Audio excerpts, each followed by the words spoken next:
Texas at this wonderful South by Southwest weekend.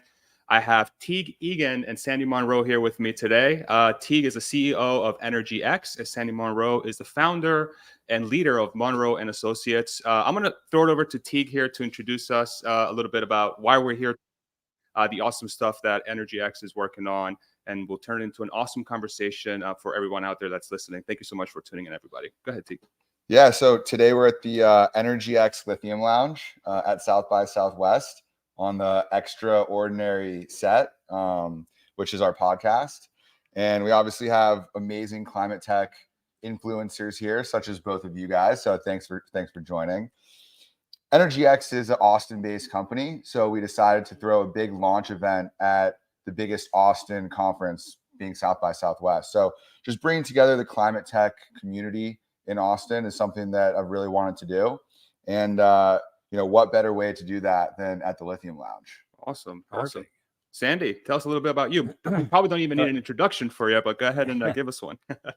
An introduction. Well, I am the CEO at Monroe and Associates.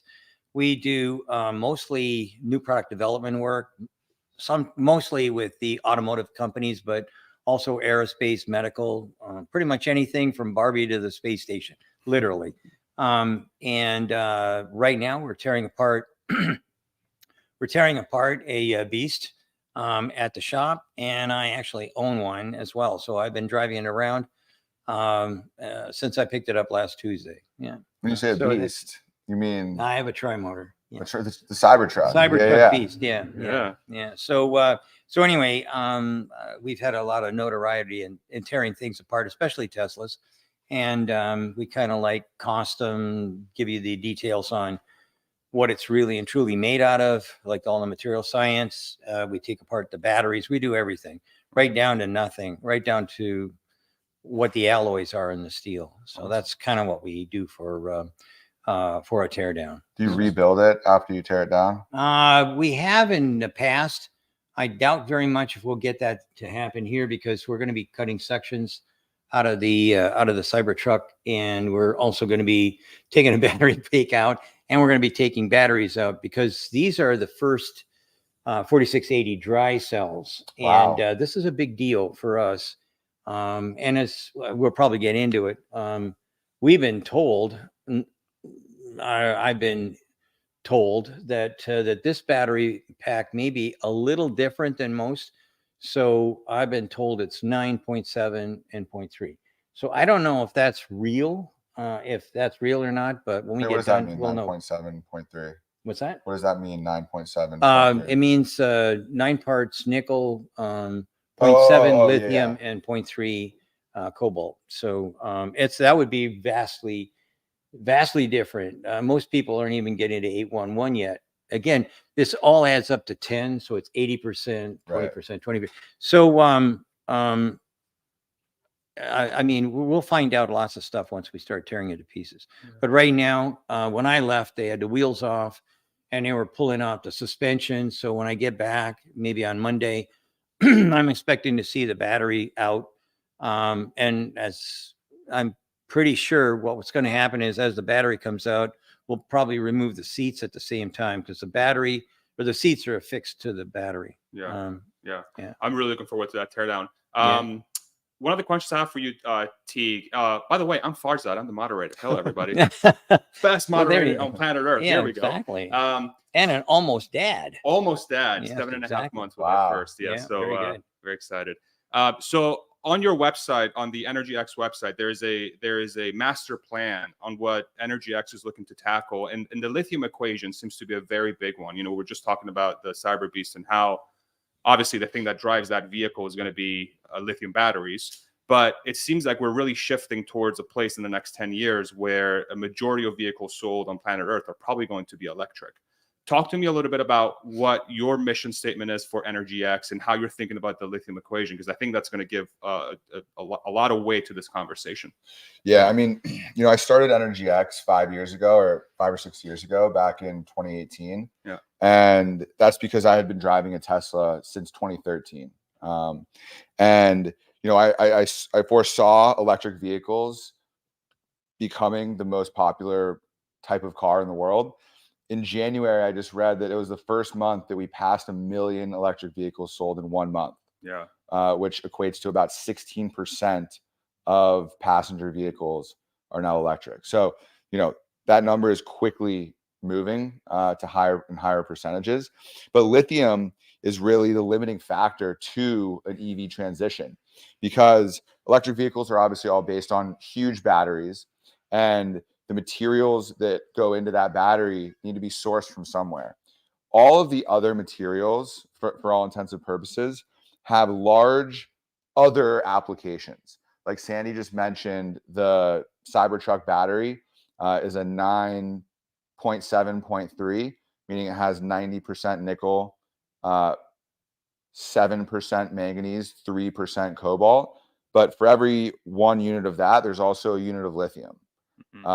So lithium is abundant in all these batteries. But as opposed to nickel, which has a lot of other applications, copper, which is in batteries, has a lot of other applications, batteries is really the only application for lithium. And I mean, there are some other like small applications, but until the advent of electric vehicles, there was never huge demand for lithium. The total demand was in the tens of thousands, like maybe near 100. But today, the total demand is 600,000-700,000 tons of lithium. But in order to completely transition, that needs to go up to 6 million tons of lithium. Wow. So there's this huge gap in how much lithium is being produced today.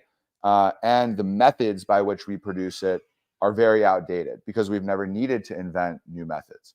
So that's really wherein lies the premise and the mission of EnergyX. And, like you said, I created a master plan, which, I got that idea from somebody else, Sure, right? sure. Bill Gates. Yeah, from Bill Gates. Yeah, from Bill Gates. But that's really guided the vision of the company. Having long-term goals, I think, is really important, as well as medium and short-term goals. This is a 20 to 40 year type transition, right? The energy transition isn't going to happen overnight. So those are kind of the things that I thought about in the beginning of starting the company. Awesome. Sandy, I think what's interesting here is it seems like Teague has really found one of the critical areas for this transition to actually boom the way that people are predicting it for it to boom. How do you think that the broader markets understand, like the automotive sector and anywhere else really that uses batteries, do you think they understand sort of the trends that are happening here as it pertains to battery technology and the really large gaps that exist that Teague is trying to tackle? Do you think that's a well-known thing? It's probably well known at the engineer and maybe the management level, but when you get to the executive level, probably not to that detail, because they're running big companies and they take a lot of advice from a lot of different people. Some of them are not as well informed as others. One thing I should mention as well is that, okay, so I came down, I had a look at everything that Teague was doing here. And as a result, I am an investor. So let's make sure that everybody knows that, because I personally feel that this is super duper important. So myself and probably others that are at my level, engineering level, they definitely understand what's going on.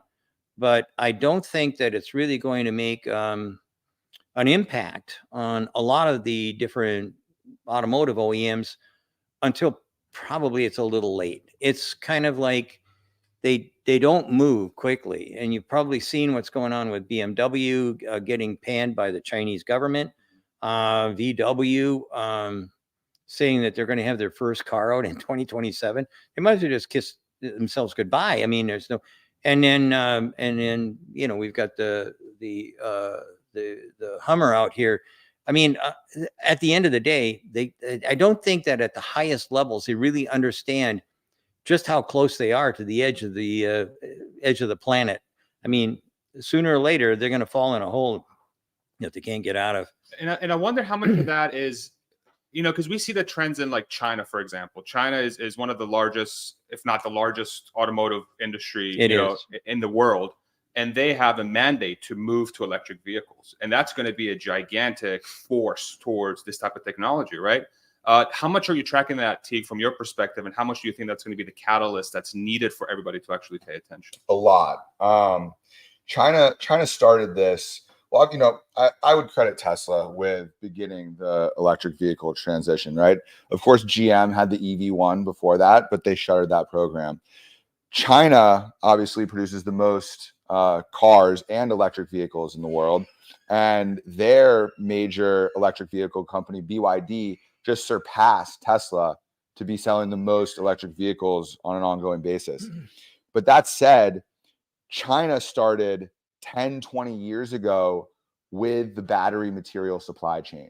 And they started investing billions and billions of dollars into A, securing resources, and B, building refinery capacity.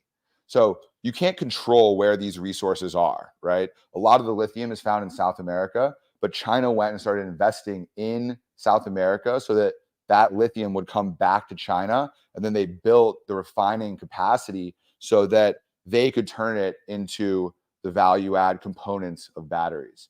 So now finally the US has responded with the Inflation Reduction Act. And that's the whole Inflation Reduction Act is like multi hundreds of billions, maybe over $1 trillion piece of legislation. But within that, there are specific DOE grants and DOD grants. And just recently, or 1 or 2 years ago, the DOE did a big battery grant. It was a $3 billion grant tranche, and they're about to do another 3.5. So they're investing into domestic battery supply chain. $6.5 billion, goes a long way, right? For sure. They're also doing huge loan programs. So just yesterday, they announced that a US-based lithium company called Lithium Americas, which is operating or trying to build a plant in Nevada, got a $2.2 billion loan. So now they're finally responding to China to avoid these precious metals or battery materials that are in the supply chain going over there and then coming over here, because China has already banned the export of some of these metals like graphite, which is used in batteries, some rare earth elements. It's almost a form of economic warfare. And the US, is trying to respond to that, but they've done so in a big way recently with the IRA. Yeah. And how big of an equation does EnergyX play in solving some of that lack of localization of the supply chain? Is that something that you're directly looking to tackle to try and make it so that for example, the United States has an ability to actually source and refine materials like lithium? Yeah, absolutely. That's like the number one goal. So lithium comes in two forms, traditionally, conventionally, that's commercially produced today. One is hard rock. So you're hard rock mining, where you're digging like a huge hole, bringing up ore, and then leaching, extracting the lithium out of this hard rock ore. That is mainly found in Australia. They have a huge iron ore business. Like Australia is a really big mining community. The other type is brine, and brine is really salty water, more than like 10% salt in water. To put that in perspective, ocean water is about 3.5% salinity. Brine can get up to 30%, and lithium is one of those salts. Today, the way that lithium is extracted from brine is they pump it up from subsurface, say like the Great Salt Lake or the surrounding salt flats, and they put it into these huge evaporation ponds. And then it takes 18 months to sequence through these ponds, and finally they get lithium at the end, which they still have to put through a little final processing system. There are deposits in the US, but and one other thing, the ponds are huge. The ponds are like 15 to 30 square miles of pond systems. There are big lithium deposits in the US. For instance, Exxon just purchased a lithium deposit in Arkansas that's in brine form, that's a little bit deeper. So they drill a well, they bring up this brine water, but you're never going to build 30 square miles of ponds in the forested area of Arkansas. That would just be an environmental mess. So that's where we come in. We're developing the technology that is called direct lithium extraction technology, or DLE is the acronym. And when the brine comes up, you can just put it through a small processing plant and you get lithium instead of this like super antiquated way that has traditionally been the way it's been done. I see. Can you talk a little bit more, Sandy, maybe a little bit about the old school process and some of the opportunities for like a company like EnergyX that's coming in, that's looking to modernize that process? Can you maybe conceptualize for us just how outdated it is and how much room there is to improve that process? Well, outdated is the key word there. Yeah. It'll take normally when you do any kind of hard rock mining, you're going to be looking at hundreds of tons of ore. Okay, somewhere in there is what you actually want, but you're going to get hundreds of tons of stuff you have to sort through. One of the reasons, or the reason, that I decided that, hey, I'm get involved with EnergyX is because they can take a ton of brine and give me back 2 kilos of lithium. That ratio is unbelievable compared to hundreds of tons, and I wind up with the 2 kilos. Yeah. It's just, and by the way, refining, the reason that the United States didn't do refining and China did is because it's a nightmare. I mean, this is like an amazing amount of rock and whatnot that has to be crushed, and then when it goes into the refining area, that type of refining versus the brine refining is nasty. It stinks. It gives off all kinds of gases that you don't want. You have to have energy in there to do the leaching and whatnot, on and on and on. Whereas this is like a slam dunk. I wonder how much is that going to help the regulatory environment in the United States as well? Because one of the things I'm hearing, I don't know if either of you can talk about this, that, you know, again, the regulatory environment here in the United States as it pertains to lithium, we've heard people like Elon Musk talking about this as well. I know they're throwing something up in Corpus Christi to try and refine lithium. But one of the things they're saying, it's not the process itself, it's the hurdles we have to go through to get the process started. How does something like this maybe give more people the ability to say, okay, I'm actually going to be willing to get into it, because at least it's going to give me a chance to tell the regulators this is not as nasty as the other process. We're actually going to have something that is cleaner, and at the very least, it's something we're willing to absorb, you know, something that we're willing to do. Yeah, totally. I think that, you know, permitting and red tape and regulation, while necessary, is like the biggest pain in the ass. Yeah. And to be able to have a more environmentally sustainable process will help that a lot. You still have to get through the perception, right? People automatically think mining is dirty or chemicals are dirty, which in a lot of traditional cases they have been. And there's been, you know, horror stories and accidents that, you know, I've heard a lot of people are endangered, you know, fragile ecosystems, right? So there still is that kind of mental hurdle that you have to get over. But what we're trying to work on is making that process a lot more environmentally sustainable. Got it. Actually, on that same topic, I think that there is a reason for having an environmental protection agency, and that agency does have a lot of rules. And why not? I mean, I want them to have a lot of rules. I want them to make sure that they vet the processes. But after what I looked at when I went through the lab and whatnot, I've been everywhere. I mean, including China. And I can tell you for sure that in China, there's a lot of stuff that goes on I never want to see here in the United States. I think that having these protective devices, these protective government agencies, they are a pain in the ass, no question about it. However, they're not stupid either. So if we show them how this can be good for the economy, good for the ecosystem, good for the American people, they'll be your friend. Yeah. And that's the same as the FAA. Some people say, you know, it's really difficult to get things through the FAA. No, it isn't. All you got to do is follow the rules.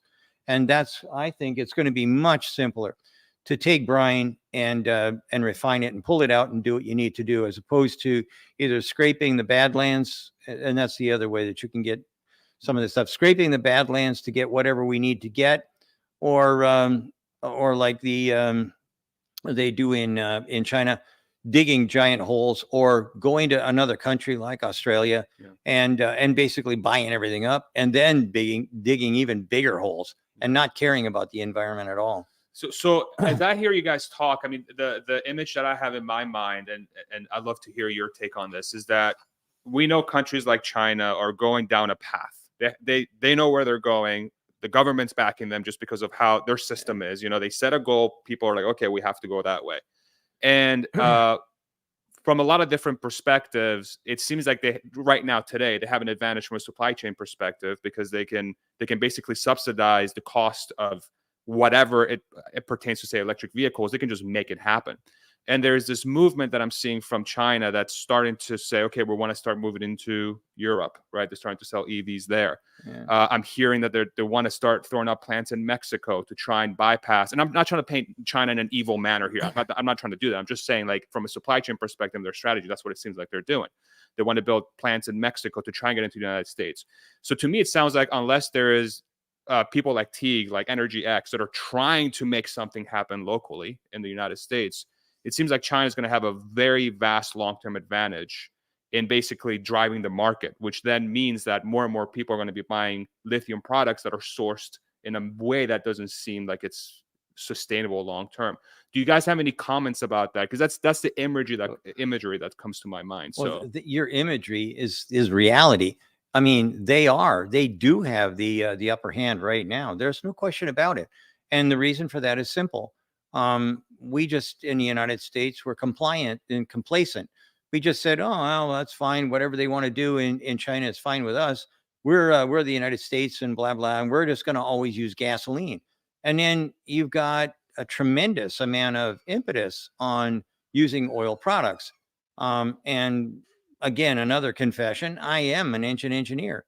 That was what I did. And yes, we complied with all these different, but I can't touch as far as a clean environment. I can't touch an electric system. They never wear out. All the rubbish that you see on TV, that doesn't happen. But the Chinese figured it out long before that. So you had a Tesla in 2012. I was in China in 2014. They paid me a tremendous amount of money to help them design cars for electric vehicles. How come nobody wanted to do that in the States? Wow, we're in Texas. The oil wells. we are in Texas. We are in Texas, and we had oil wells. And so, what do we need electric cars for? Yeah. But now, with the guys in charge in China, yeah, they are subsidizing. But by the same token, the $5 billion in loans and whatnot, same deal. Right. So we can call out China and say they're cheating, but they're not. This is what governments have to do sometimes in order to catch up. Subsidized in the beginning. Yeah, sure everybody, $400 million, I think. Yeah. So at the end of the day, this is a war. It's not a fantasy. This is the war that we're fighting. And hopefully everybody in Washington's kind of got a brain to know that, hey, you know what? There's 380 or 350 million people in the United States. There's 1.3 billion people in China. And guess what? It's a big country and it's very energy rich. Yeah. Not oil, but everything else. And that's why they've gone to batteries. They don't have oil. So now what do? You're going to depend on Russia, or maybe depend on some other country that's going to sell you oil, or you're going to go and find a new way of getting the job done. So they have the impetus to get, to move into electrification. And quite frankly, we did not. Gotcha. Yeah. I think the U.S. is resilient, though. The IRA just got passed 2 years ago.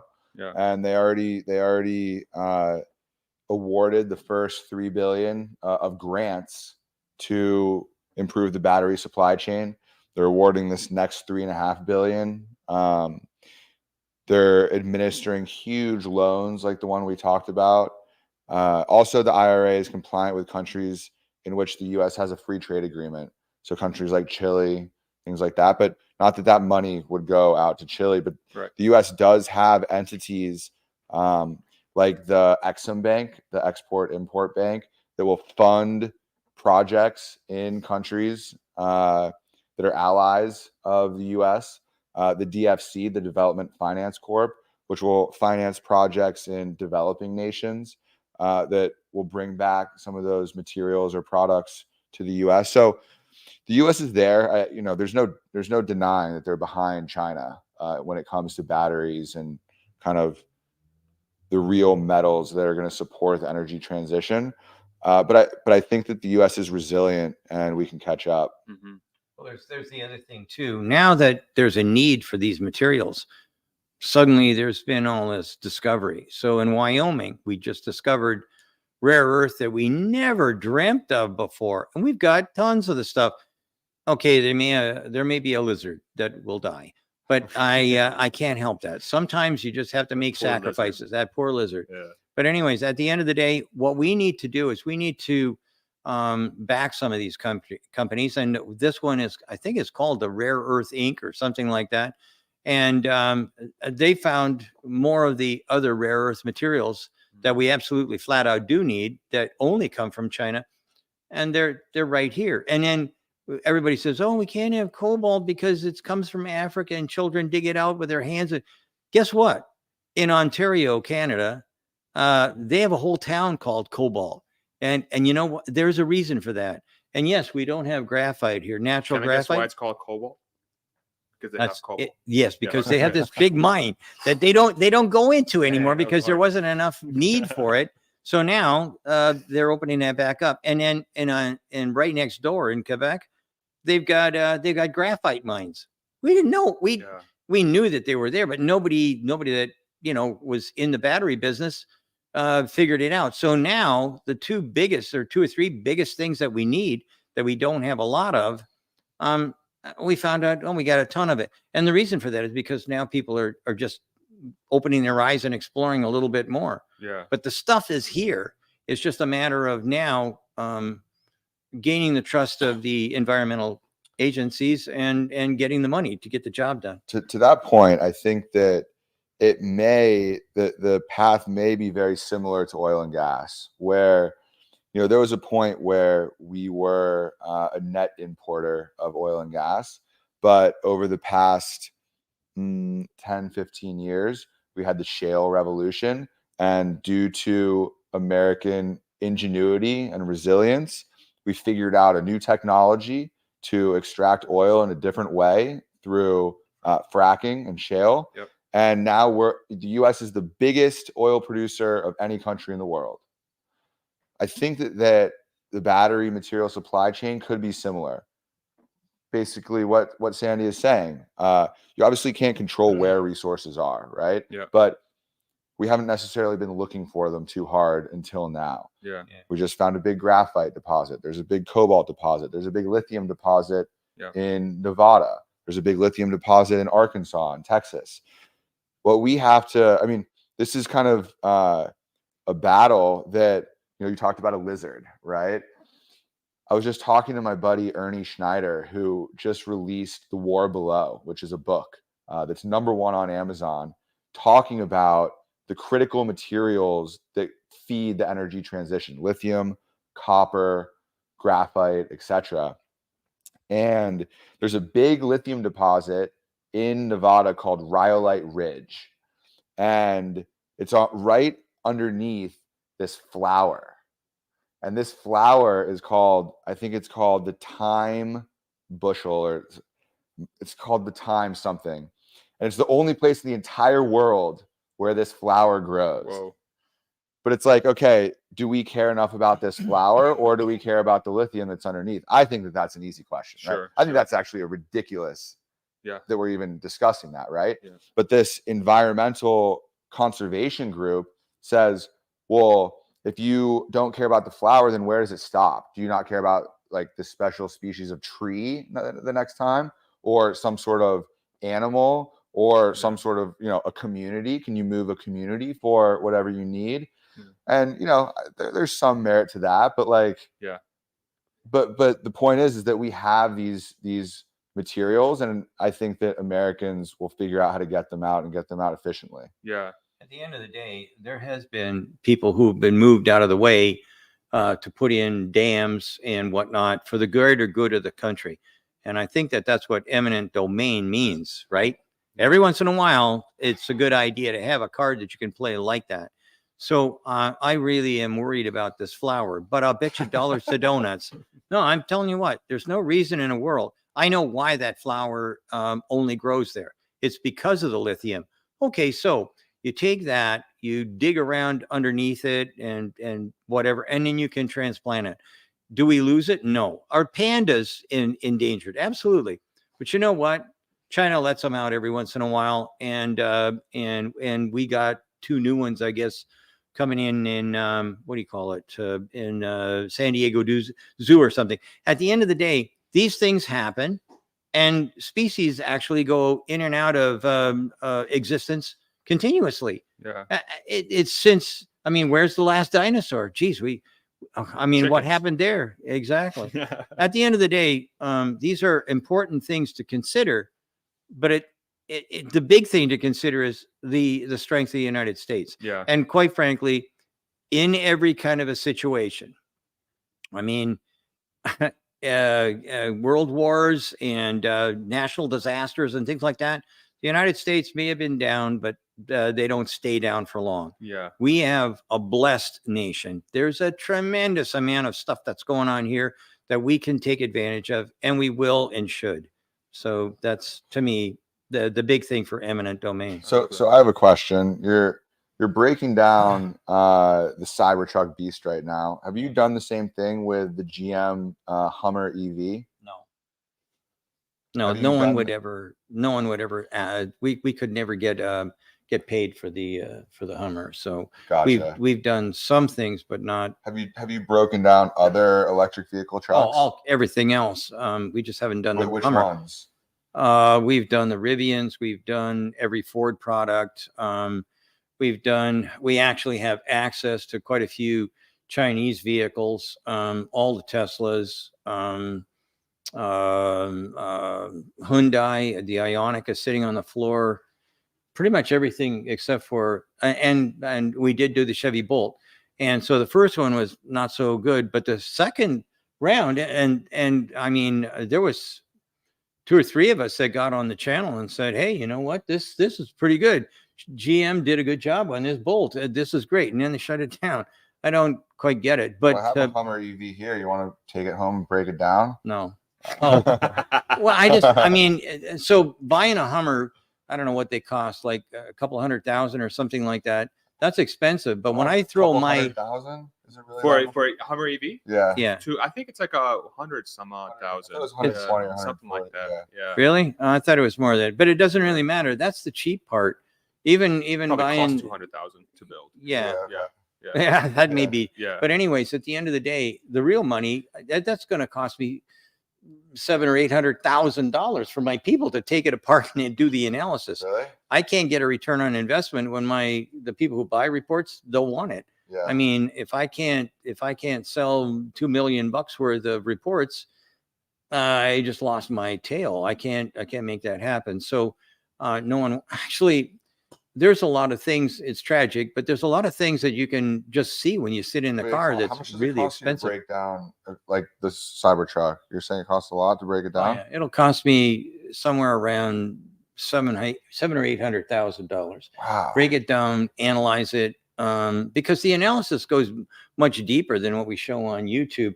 When we and the customers that we have are big. So big tier 1s, tier 2s, pretty much all the OEMs are interested, because what they get is, okay, here's the alloy that the stainless steel is made out of. Yeah. Here's the tempering system that they use so it starts off, this is magnetic, and then it becomes austenitic. How does that happen? Well, we'll figure that out and we'll put that in. The batteries, we take them all apart, and that's where I'll prove whether or not it's whether it's 9.7.3 or whatever. We'll be done with that thing, and you'll know everything and every cost and every process when we get done. We do a very, very deep, extensive studies on these things. So at the end of the day, that's where there's a return on investment. Got it. But I can't get that kind of return on investment. I mean, there's nothing really truly exotic about a Hummer. And like I said, we put the word out, and everybody came back with a resounding no, we're not interested. So we just. So how do you stack up the EVs that you have broken down? I mean, you said you've done all these Fords, some Hyundai, Teslas. Like, how do you stack them up against each other? Well, Tesla, because they change so quickly. We say they innovate at the speed of thought, and that's a fact. They do. They move so quickly. It's like staggering. So if you look at the Model 3 that we first tore apart and I criticized heavily because they deserved it. It was crap. But when I got into the electronics and all the other, holy mackerel, these guys really, they really did a good job. But one of the things that I criticized was the body. And I said, you got 120 parts here and I don't know how many fastening devices. This is really ridiculous. You should be one part. Elon went and talked to his guys. They come back with the big giga castings, and on and on. How long did that take? Well, when I said it, a year and a half later, the Y came out with 2 castings. So you're part of the reason for the giga press. That's not me saying that. I'm telling you what, that wasn't me. That was Elon that said that. I got that on video, and he said it not once but several times. So yeah, I guess I could. I'm not going to take credit for it, but he said, I'll take it. Yeah. Whatever he says is okay with me. But then the thing to me that's really impressive of Tesla, so year and a half and boom, they've got the Model Y and it's got 2 castings that join together and make the whole rear of the car. Then a year later, they bring out the next one and it's got a casting in the rear and a casting in the front. And there's a one piece, and they're using casting machines that nobody even dreamt could be made. That's what happens at Tesla. Everybody else, well, we got to be cautious about this. Yeah. So they cautiously wait, and what is it? He who hesitates is lost? No, he who hesitates loses. And that's the problem that we've got here. So, and some of the biggest losers, we have taken apart European products as well, and they seem to be the furthest behind. And I see catching up done, like I said, the initial Bolt, forget it. And then it came out with all kinds of improvements. Who knows what's going to come out next from GM? Ford is in the process of basically revamping everything that they came out with. They wanted to get in the market in a hurry, but now they're revamping everything. Hyundai, the Hyundai that I took apart was great. I mean, Rivian has done, we took that apart as well. Rivian's done a bang up job. They just announced that they're going to bring out 3 new cars instead of the one that they were going to talk about. So I think you're going to see revolutionary changes in the automotive world, but it's going to have to come from the top of the house. And that's tough. It's tough to talk. People who understand the rules and regulations of the old days coming up with new ideas. I mean, it doesn't happen quickly. People say, oh, well, he's got 20 years of experience. That's 1 year, 20 times. That's what normally happens. People that get stuck in that kind of an environment, they do the same thing year over year over year. They don't invent, they don't innovate, they don't change. Those are the guys that are going to be left behind. One of the things that's interesting about this discussion is, before that, we're talking about how, America is resilient. They're going to figure out a way to catch up to the supply chain of China. But it sounds like with oil and fracking, where you had to have the demand to force that sort of change.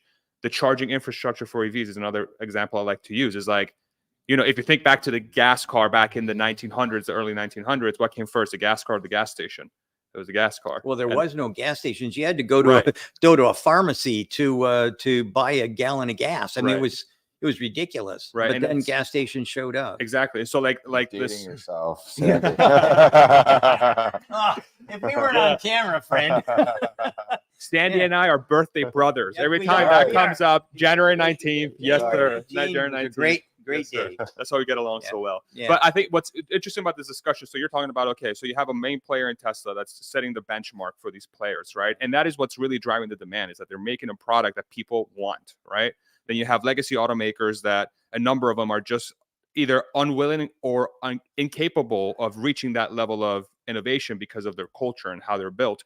But then the Chinese players is where I think there's a different story, right? And maybe can you talk a little bit about that, about how the Chinese players potentially are getting close or maybe even surpassing that level of innovation to try and change year over year to actually make a product that people will want? Like, how do you think about that equation? Well, like I said, I think I said it at the beginning of the program that Monroe is noted for new product innovation. And so the 787 had a lot to do with us. I mean, medical devices, like all kinds of them. We're very good at helping people out like that. And when the Chinese brought us over, they said, hey, we want to make electric cars. Okay, fine. So a couple of our guys were battery experts. And one of them, he installed battery plants and tons of them in China. But they were old fashioned, but it doesn't matter. We had what they needed. And then it was a matter, like the Europeans and the Americans taught these guys how to build cars.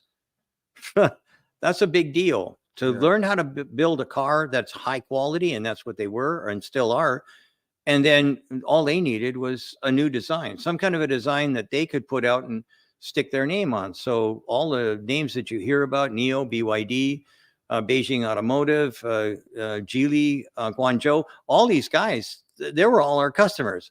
And I was spending 5 months a year in China, helping them out, helping them design their new cars. And they were really they were really into it. They were receptive to any changes.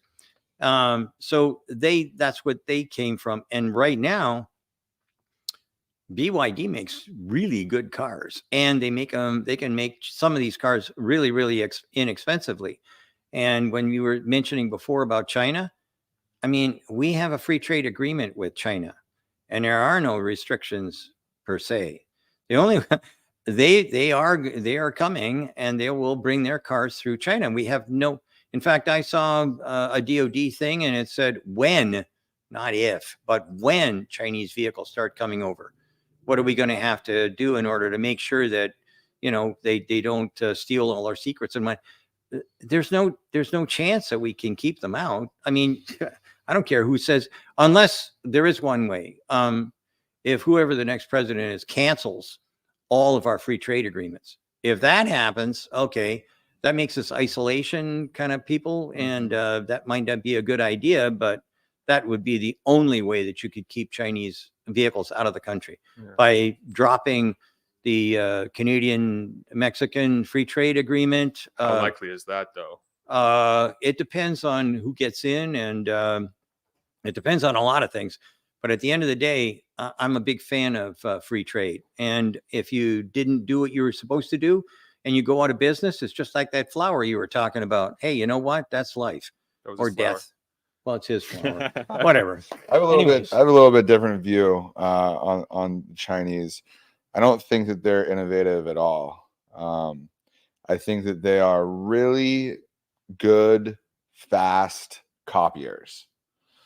It's not like they invented EVs, but now that Tesla has become, a huge force, boom, they go copy that really quick.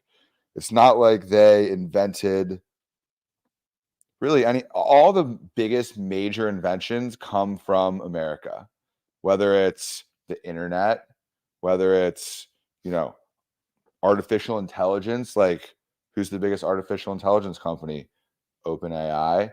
The biggest device companies that are inventing smartphones, Apple. Software, Microsoft.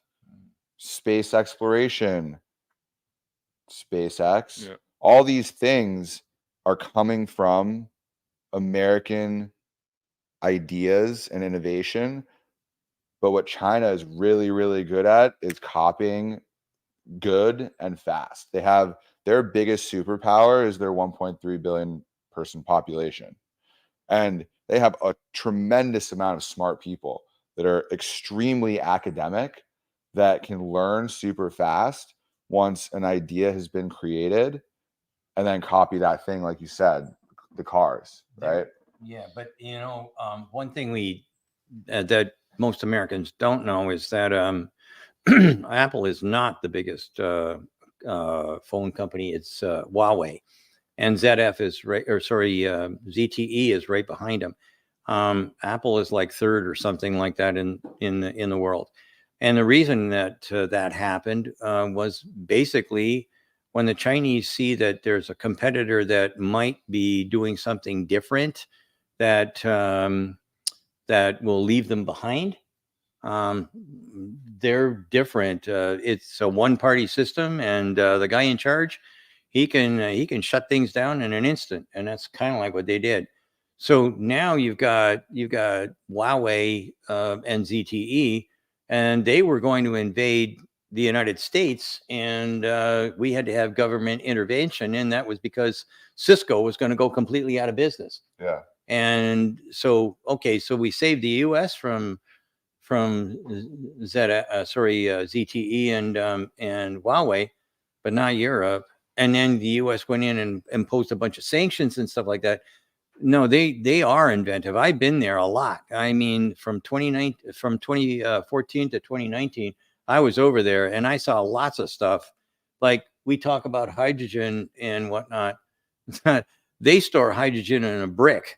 I never saw anything like that before. That's one of their secret inventions. They've got tons of stuff. Like we can't do almost anything with any of the scientific products that we use. They all come from China.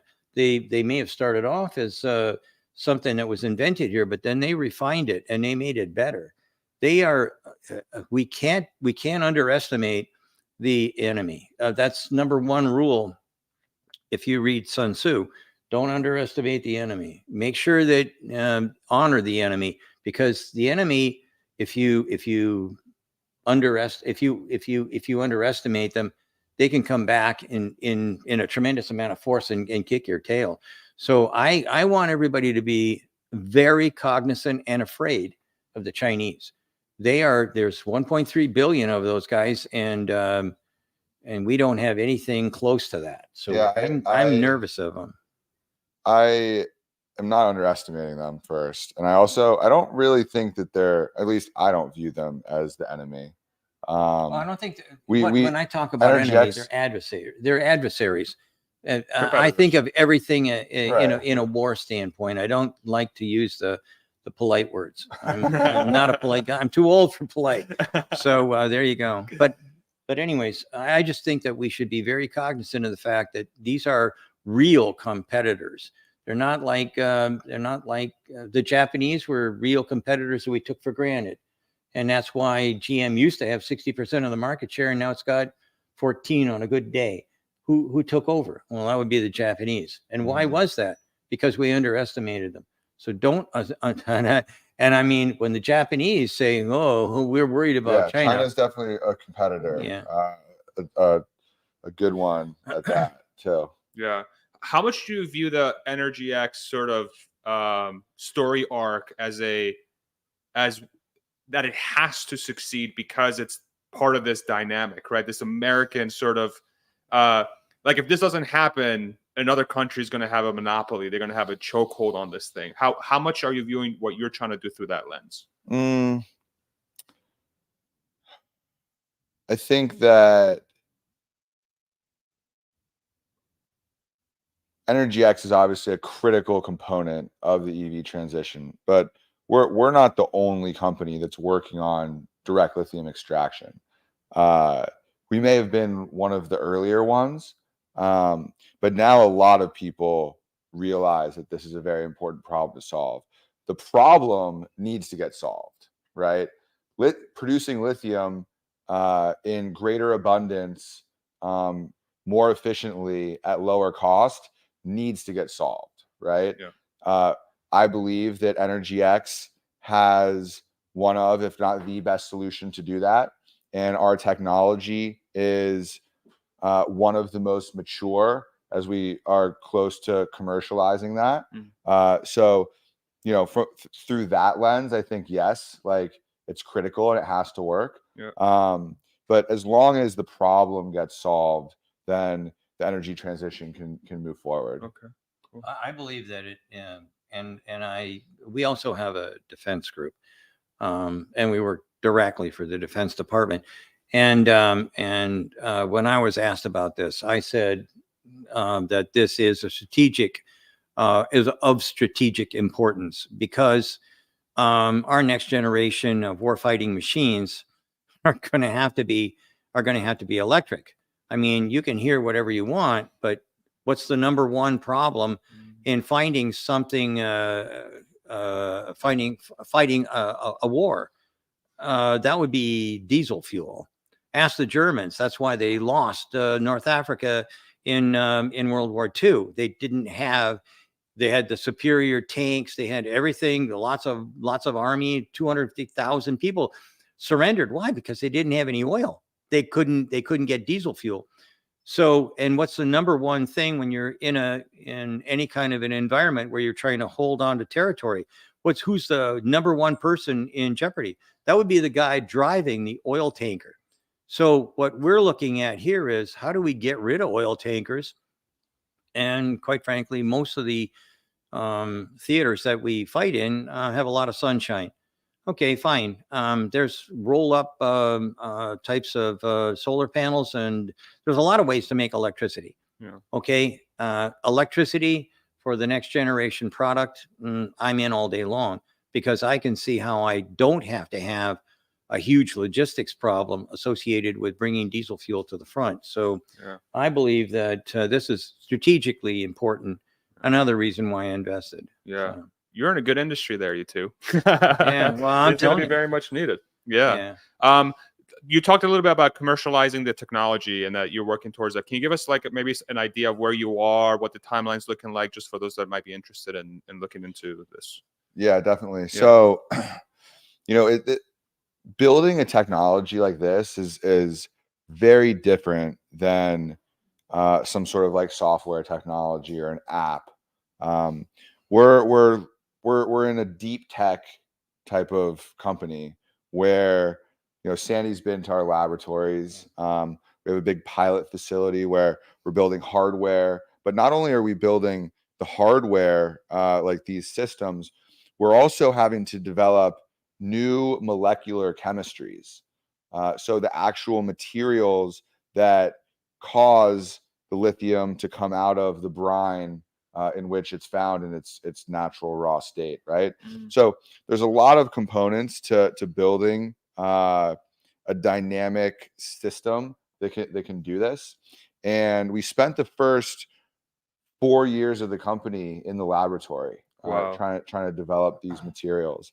And then in 2022, we put our first pilot in the field, and that ran for almost half a year, 24/7. That was the first time that we put any system that we built, we took it out of the lab and put it into a live operating environment. So that was a major milestone. That's actually what led to our Series B, which was led by General Motors and a few other, a big oil and gas international company, and a big lithium and cathode company. Now our next major milestone is to scale up that pilot to a demonstration plant, which is the last size plant before a commercial plant. So our goal is to put one or more of those demonstration plants in the field this year. And then by 2026 or maybe 2027, we hope to have a commercial producing plant. That's awesome. So it's not really that far away. I mean, I feel like in that kind of world, 3 years from now seems like that. Especially when you're working 24/7, I'm sure. Yeah.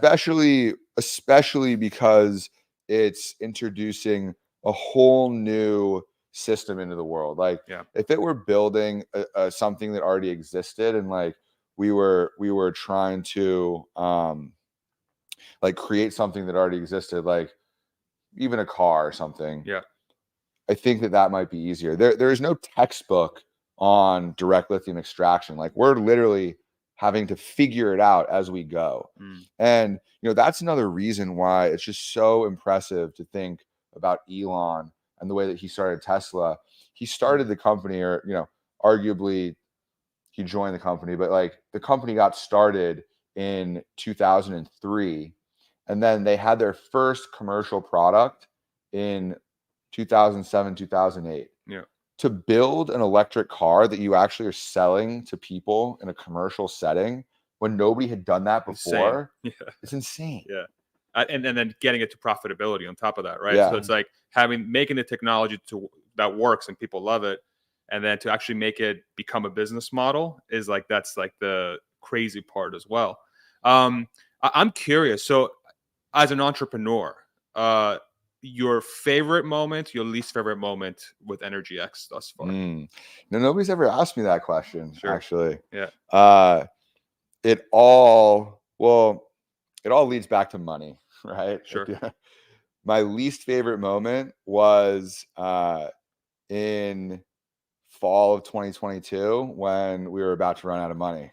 And there are so many people that are relying on you as the founder and CEO. All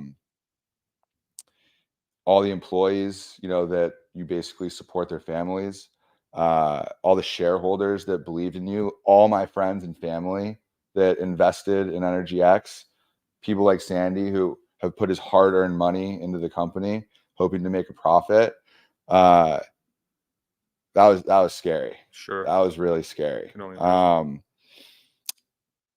The most exciting moment was when that $10 million GM check hit the bank account and got us out of that situation. Right away. And it can't be underestimated, the highs and lows of entrepreneurship, like those gut-wrenching feeling, staying up at night thinking about how you're gonna solve that problem of like running out of money or other challenges, right?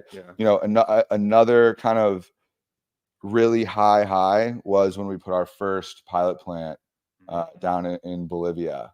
A lot of things happen slow. There's rarely moments like that. Like a check hitting the bank account is certainly a moment, or like signing. We just acquired our first lithium resource, a 90,000 acre lithium mine in Chile. You're working on the deal. The deal takes, that deal took 4.5 months to close. So you realize it's getting closer and happening, but we signed 100 pages of documents to close it the day after Thanksgiving. I worked straight through Thanksgiving. They don't have Thanksgiving down in Chile, so I'm just working the whole time. Closing a deal like that, like signing on the dotted line is a huge relief. Putting the pilot plant down there, like when it got down there, like seeing it there, that was cool. And then you commission it and getting it up and running, but like those things take a long time. But what I think learned is that you have to stay a steady path. You can't let yourself get too high and you can't let yourself get too low. And like, I don't really stress about things. I just try to solve them and do the best I can and work as hard as possible to move the company forward. I love that. That's awesome advice. And it is fascinating to hear too that, I've heard this from other people as well. It's like the best parts, the best moments are usually following terrible moments. It's like you hit a terrible low, and then the thing that gets you out of the terrible low becomes your favorite thing because you got yourself out of that ditch. It's like that's an awesome story. And I hate to date you, Sandy. I really hate to date you. Okay, but as someone who has been at this for 35 years, solving very difficult challenges as an entrepreneur. We just heard some advice from T, which I thought was very valuable. What's your advice to people that are seeking to solve difficult challenges like EnergyX and Tigar? Well, what we found is that most of the time when people are trying to solve problems, they need to solve them in a mathematical. Everything's a math problem to me. I don't care whether it's we don't have enough money or we've got a problem with something that mechanically doesn't work or electronically doesn't work. The best thing you can do is find the best people you can find and close your eyes and sign the checks, because that's how it's going to work. I mean, when we talk about why is Tesla so vastly profitable and why is it that they continuously seem to eclipse everybody else? It all has to do with material science. I mean, material science, first principles, all these things. I don't think I've ever heard Elon say anything like, "Oh, I'm glad we had that MBA." Well, that is not where you're going to. That's not where you're going to succeed. And when I talk to kids, I haven't done this for a long time because it's not very rewarding. But I was going to schools, um, um, um, and talking about STEM types of programs and stuff like that. And I kept seeing all these kids yawning and looking around and this is boring, that kind of stuff. So the last one I did, I said, I'd like to get things going here in a good way. So if you're going to be going into the arts, if you're going to be a singer, dancer, whatever, can you please stand up? And a bunch of kids stood up. And I said, okay, so now what I want to do is I want to ask how many people here are going to be, football players or something like that. A bunch of kids stood up. And then I asked a couple more questions about that kind of stuff. And I said, okay, great. Well, thank you very much for coming here today, but you guys can leave right now because I have nothing to say that you're going to be interested in. And I buggered them off. And now I had a small, and then I brought everybody that was in there. I said, now come to the first 3 rows. And I talked to them about what can happen. Woohoo! That didn't go over real well with the teachers. Well, you filtered for the talent you were looking for. And that's exactly right. I'm a math guy. I'm not interested in trying to tell people to change their careers. I was telling the guys that were left in the audience, hey, you can make a lot more money doing engineering work or whatever than you can as a Walmart greeter. And as far as the arts and whatnot, my son went into that. I did a study on it. Your chances of making $70,000 for 10 years in a row in the arts is 42 million to 1. I'm a math guy. 42 million to 1. Are you shitting me? Yeah. I mean, at the end of the day, kids today are follow your dreams. Bullshit. Follow the cash. Are you kidding me? Are you kidding me? So that's kind of like what I think. If you want innovative people, if you want to, kick ass, if you like, in the world, you have to have a lot of folks that are going to be doing what T's company is doing, and that's basic science. That's material science, and that's kind of like, I mean, why is the Tesla motor a little bit different than everybody else's?